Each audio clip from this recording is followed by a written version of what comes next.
Assalamualaikum warahmatullahi wabarakatuh.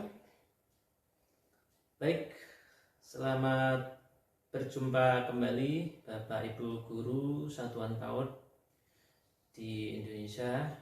Alhamdulillah pada kesempatan kali ini saya Muhammad Agung Hidayatullah dapat menemani Bapak Ibu Guru semua dalam rangka mempelajari perencanaan pembelajaran untuk anak usia dini.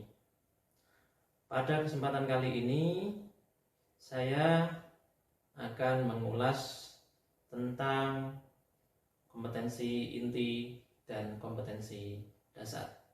Maka dari itu, mari kita simak dari awal sampai akhir.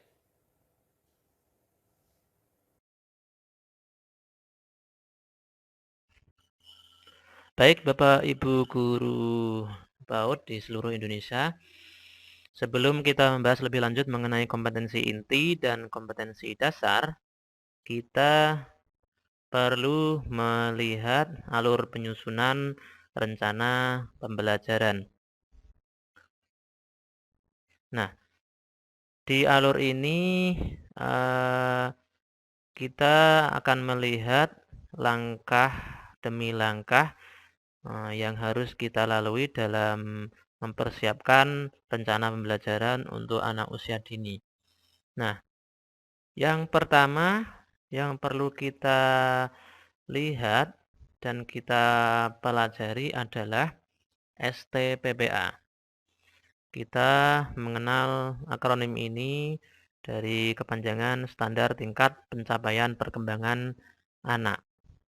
Jadi, kalau Bapak Ibu Guru pernah membuka lampiran Peraturan Menteri Pendidikan Kebudayaan RI nomor 137 tahun 2014, di lampiran itu akan ada tingkat pencapaian perkembangan anak usia dini mulai dari usia 0 sampai dengan 6 tahun yang isinya mencakup perkembangan pada 6 lingkup perkembangan mulai dari nilai agama dan moral sampai dengan seni. Oleh karena itu kita perlu menguasainya. Berikutnya kita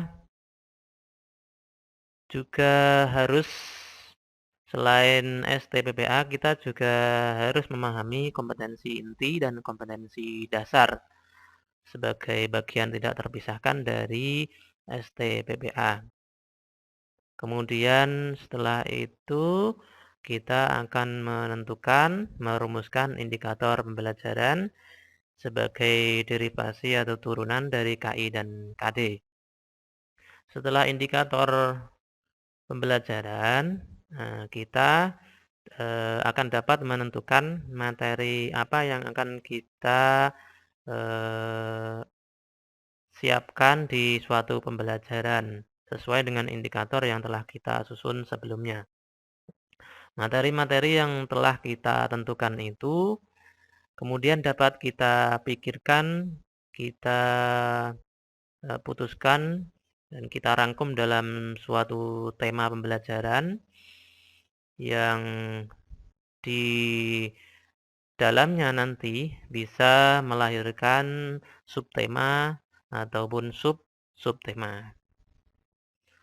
Nah, setelah kita mengetahui materi, tema, maka kita akan lebih mudah dalam menentukan alokasi waktu.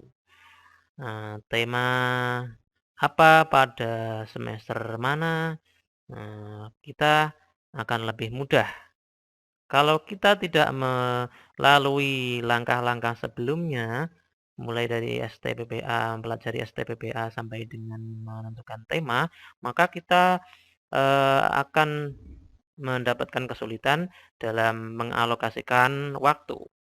Nah, maka dari itu alur ini tidak boleh kita abaikan begitu saja.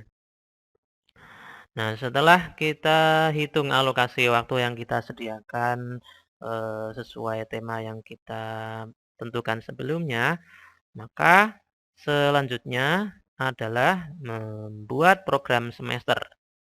Nah, Program semester ini dapat disusun bersama dengan tim guru, entah itu tim yang terdiri dari sekumpulan guru di suatu kabupaten ataupun kecamatan, atau jika satuan PAUD itu ingin belajar mandiri, maka prosesnya silakan bisa disusun secara mandiri sehingga terciptalah program semester berdasarkan satuan PAUD-nya masing-masing.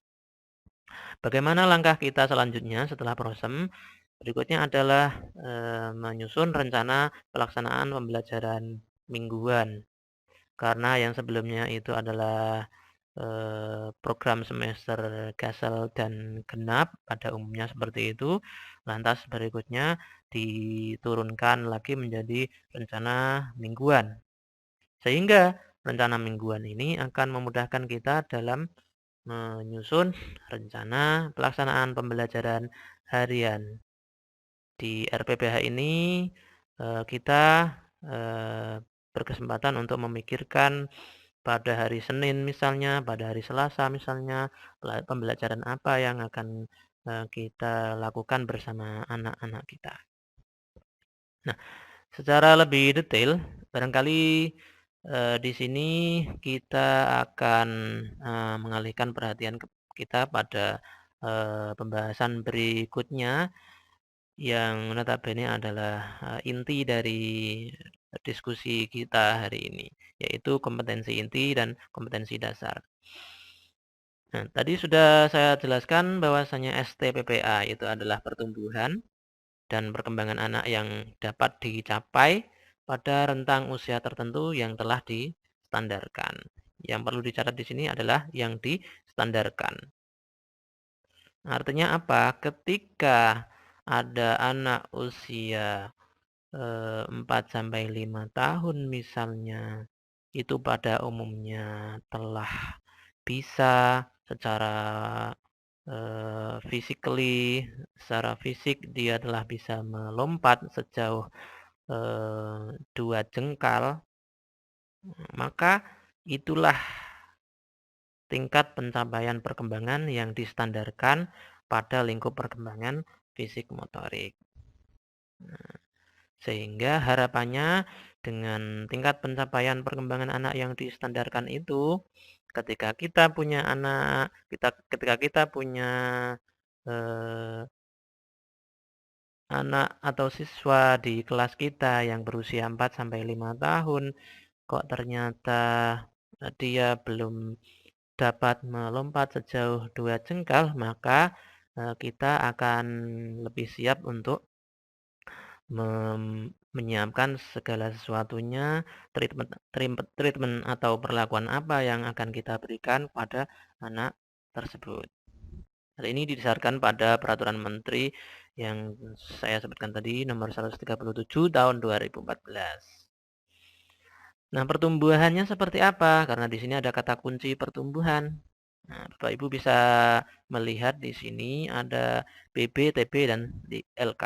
BB itu berat badan, kemudian tinggi badan, dan lingkar lingkar kepala. Nah, bagaimana dengan perkembangan? Kata kunci berikutnya di STPPA. Perkembangan di sini adalah komposisi antara kuantitas dan kualitas berupa perpaduan dari 6 lingkup perkembangan, mulai dari nilai agama dan moral, fisik motorik, kognitif, bahasa, sosial emosional, dan seni. Nah, tadi sudah saya janjikan kita akan membahas tentang kompetensi inti. Nah, apa sesungguhnya kompetensi inti itu? Sesuai dengan peraturan Menteri Pendidikan dan Kebudayaan juga, kompetensi inti merupakan gambaran pencapaian standar tingkat pencapaian perkembangan anak atau STPPA pada akhir layanan pendidikan anak usia dini yang dirumuskan secara terpadu dalam bentuk 4 kompetensi inti. Nah, 4 kompetensi inti itu apa saja? Nah, yang pertama adalah kompetensi inti 1, yaitu sikap spiritual. Kemudian kompetensi inti 2, yaitu kompetensi sikap sosial. kompetensi inti 3, yakni kompetensi pengetahuan, kemudian kompetensi inti 4, yaitu kompetensi keterampilan. Masing-masing akan saya jelaskan lebih lanjut. Nah, bagaimana dengan kompetensi dasar? Kompetensi dasar merupakan tingkat kemampuan dalam konteks muatan pembelajaran, tema pembelajaran, dan pengalaman belajar yang mengacu pada kompetensi inti. Nah, kira-kira muatan pembelajaran nanti yang sesuai dengan KI 1 apa, KI 2 apa, KI 3 apa, dan KI 4 apa. Kemudian tema pembelajaran yang sesuai dengan masing-masing KI mulai dari KI 1 sampai KI 4 itu tadi apa, dan pengalaman belajar atau aktivitas real, aktivitas nyata belajarnya anak itu berbentuk apa, mengacu kepada KI 1 sampai KI 4. Nah, untuk KD atau kompetensi dasar ini juga punya kode tersendiri, yaitu KD 1 sebagai pengejawantah atau sebagai turunan dari KI 1, yakni sikap spiritual. Ada KD 2 sebagai perwujudan dari KI sikap sosial, KD 3 perwujudan dari KI 3 pengetahuan, dan yang terakhir adalah KD 4 perwujudan dari KI 4 keterampilan. Baik Bapak Ibu guru PAUD di seluruh Indonesia, selanjutnya kita akan melihat KI dan KD untuk anak usia dini melalui peraturan menteri.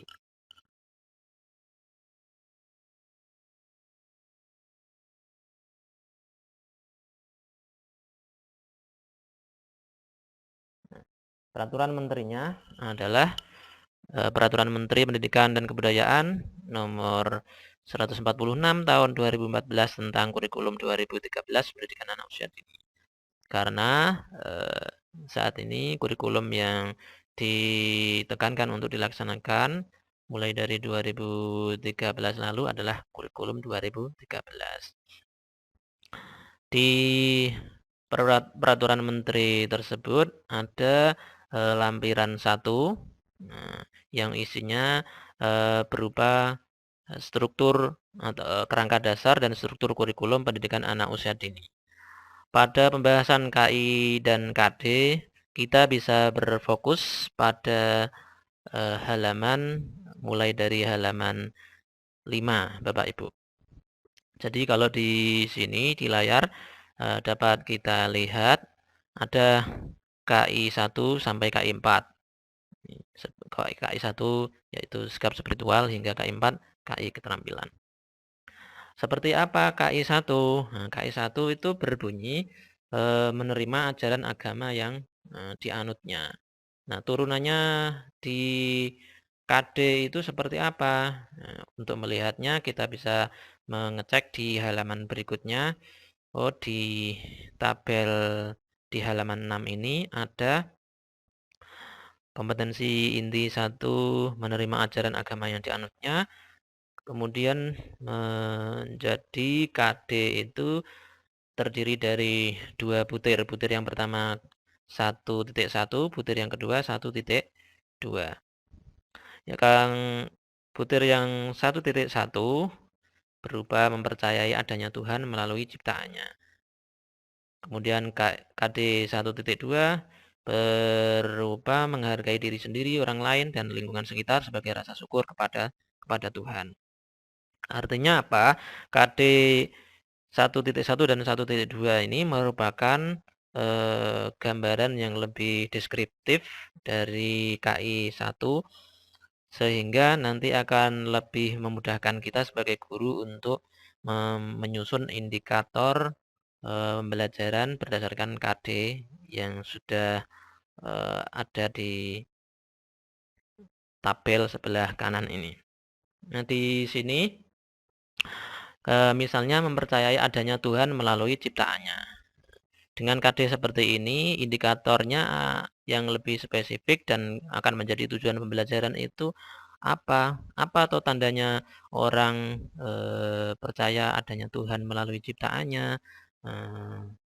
Misalnya tandanya adalah dapat menyebut, dapat menyebutkan, dapat menyayangi ciptaan Allah atau ciptaan Tuhan yang ada di sekitarnya seperti binatang, manusia, kemudian alam semesta dan lain sebagainya. Nah, bagaimana dengan KD 1.2? Di sini ada menghargai diri diri sendiri dan seterusnya. Nah, ini juga akan memudahkan kalau sudah berbentuk KD ini, memudahkan kita dalam menyusun indikator pembelajaran nantinya. Katakanlah di sini ada KD yang berbunyi menghargai diri sendiri. Nah, atau menghargai orang lain. Nah, bagaimana caranya menghargai atau tanda kita menghargai orang lain? Nah, misalnya ketika kita bertemu dengan orang sebagai umat yang beragama, kita bisa mengucapkan salam pada orang yang kita temui sebagai apresiasi pada orang yang ada di sekitar kita.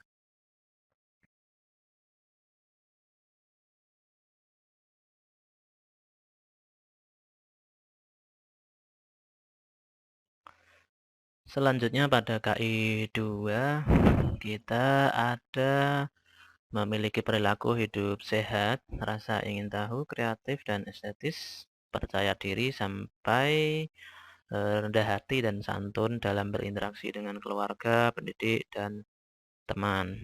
Nah, untuk kompetensi inti atau KI 2 ini memiliki kompetensi dasar yang berjumlah cukup banyak yaitu 2.1 sampai 2.14. Nah, seperti apa penjelasannya? Di antaranya kita bisa melihat kompetensi inti dasar yang 2.7 di sini ada memiliki perilaku yang mencerminkan sikap sabar. Dicontohkan di sini mau menunggu giliran, mau mendengar ketika orang lain berbicara untuk melatih kedisiplinan. Nah, di sini ada beberapa kata kunci yang mewakili atau sebagai wujud nyata dari kompetensi inti 2 yang tadi saya sebutkan, yakni kedisiplinan. Ya, ada kata kunci disiplin di sini. Nah, sehingga tidak heran kalau di kompetensi dasar harus muncul kata kunci tersebut sebagai arahan ketika nanti membuat indikator pembelajaran. Nah, bagaimana dengan kompetensi inti berikutnya? Di kompetensi inti 3 atau kompetensi inti bagian pengetahuan, di sini ada mengenali diri, keluarga, teman, pendidik, lingkungan sekitar, agama, teknologi, seni, dan seterusnya, sampai mengomunikasikan melalui kegiatan bermain. Nah, untuk kompetensi dasarnya, di sini ada 3.1 sampai 3.15. Nah, apa saja contohnya? Di sini bisa dicontohkan mengenali benda-benda di sekitarnya. Nah, dalam hal ini mencakup nama, warna, bentuk, ukuran, pola, sifat, suara, tekstur, fungsi, dan ciri-ciri lainnya. Pada kegiatan pembelajaran nanti untuk mengejawantahkan KD 3.6 ini kita bisa membawa media misalnya balok, kemudian membawa uang logam, karena di uang logam itu kan ada berbagai ukuran, kemudian ada warna, mengenali benda sekitarnya. Di sini ada warna, kita bisa menggunakan apa namanya, bombik, kemudian manik-manik, sehingga nanti sekaligus kita untuk melatih KI yang keempat yaitu berlatih menyusun benda sesuai dengan pola yang ditentukan. Ini untuk contoh dari 3.6. Berikutnya untuk KI yang keempat, yaitu KI atau kompetensi inti keterampilan. Di sini bunyinya adalah menunjukkan yang diketahui, dirasakan, dibutuhkan, dan seterusnya, serta mencerminkan perilaku anak yang berakhlak mulia. Jadi KI 4 ini untuk melengkapi KI-KI sebelumnya supaya eh, dalam melaksanakan pembelajaran itu tidak hanya berkutat pada ranah kognitif dan ranah afektif kalau kita meminjam taksonominya Bloom, tapi ada ranah psikomotor juga. Contohnya apa? Untuk kompetensi dasar dari KI4 di sini ada 4.1 sampai 4.15 juga. Jadi nanti jangan heran kalau misalnya di dokumen RPPH atau rencana pelaksanaan pembelajaran harian akan ada misalnya 3.14 itu bersanding dengan 4.14 karena itu biasanya sudah langsung digandengkan ketika misalnya di sini ada 3.14 mengenali kebutuhan, keinginan, dan minat diri, maka di 4.14 sekaligus anak diminta atau diarahkan untuk terampil mengungkapkan kebutuhannya apa saja, entah itu secara lisan maupun dengan non verbal, mengungkapkan kebutuhan, keinginan, dan minat diri dengan cara yang tepat. Kemudian contoh lain juga seperti itu, misalnya di KI 3 itu ada kompetensi dasar 3.8 yaitu mengenal lingkungan alam. Di sini dicontohkan hewan, tanaman, dan seterusnya. Nah, bagaimana dengan 4.8? Nah, di 4.8 itu ada eh, anak diarahkan untuk terampil dalam hal apa? Menyajikan berbagai karya. Nah, karena tadi di 3.8 itu sesuatu yang berhubungan dengan alam, maka di 4.8 idealnya juga relevan dengan 3.8. Di sini karya yang berhubungan dengan lingkungan alam, seperti hewan, tanaman, cuaca, tanah air, dalam bentuk gambar, bercerita, bernyanyi, dan gerak tubuh. Ini nanti misalnya kalau kita di sekeliling kita ada tanah liat, kemudian ada tanaman yang itu berfungsi dalam kehidupan sehari-hari, misalnya eh, cabai, kemudian tomat, kemudian kangkung, bayam, dan seterusnya. Nah, itu atau wortel dan seterusnya itu bisa dimanfaatkan untuk 4.8 ini dalam rangka menyajikan suatu karya. Nanti misalnya wortel ketika dipotong-potong bentuk lingkaran, bentuk kotak atau bentuk bintang nanti bisa dibuat cetakan untuk menggambar dan seterusnya. Itu jadi nanti ketika kita menyeting pembelajaran, kita diharapkan untuk memperhatikan KI, KD mulai dari KI 1 sampai KI 4, KD 1 sampai KD 4. Harapannya agar perkembangan pada 6 lingkup perkembangan anak itu tercapai. Secara teknis biasanya yang ditampilkan di rencana pembelajaran harian itu ada KD yang mewakili KI 3, ada KD yang mewakili KI 4. Sementara KD yang mewakili KI 1 dan KI 2 yaitu kompetensi spiritual dan KI 2 kompetensi sosial itu ya secara umum dan biasanya itu tidak ditulis di dokumen rencana pembelajaran harian karena proses pembelajarannya Kalau pernah mendengar indirect teaching, nah itu. Jadi pembelajarannya secara tidak langsung. Kok misalnya kita mempraktikkan apa namanya, membentuk membentuk suatu gambar dengan eee, wortel, membentuk suatu eee, gambar dengan uang logam, itu arahnya kan ke KI 4 dan KI 3. Nah, sekaligus di situ kita juga diarahkan untuk menyinggung tentang KI 1 dan KI 2. Bagaimana misalnya anak itu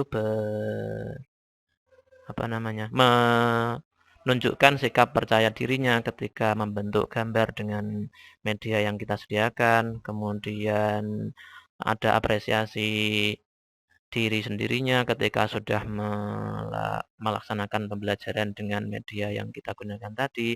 Kita juga apresiatif terhadap orang lain dan juga lingkungan sekitar. Contohnya apa? Ketika di sini ada KD untuk KI 1 yaitu 1.2 menghargai lingkungan sekitar, maka ketika kita memanfaatkan wortel atau bayam ya kita tidak lantas apa namanya menggunakannya secara apa namanya berlebihan, tapi sewajarnya saja karena eh, wortel itu pada dasarnya kan untuk dikonsumsi. Jadi ketika misalnya kita belajar membentuk suatu bentuk dengan wortel, kita harapkan setelah kita bentuk wortel tersebut tetap wortelnya bisa dimakan. Sehingga apa yang diharapkan tadi antara KI 1, KI 2, KI 3, KI 4 itu terintegrasi dalam suatu pembelajaran. Saya kira itu Bapak Ibu guru PAUD di seluruh Indonesia, pembahasan tentang kompetensi inti dasar di Satuan Pendidikan Anak Usia Dini. Terima kasih. Wassalamualaikum warahmatullahi wabarakatuh.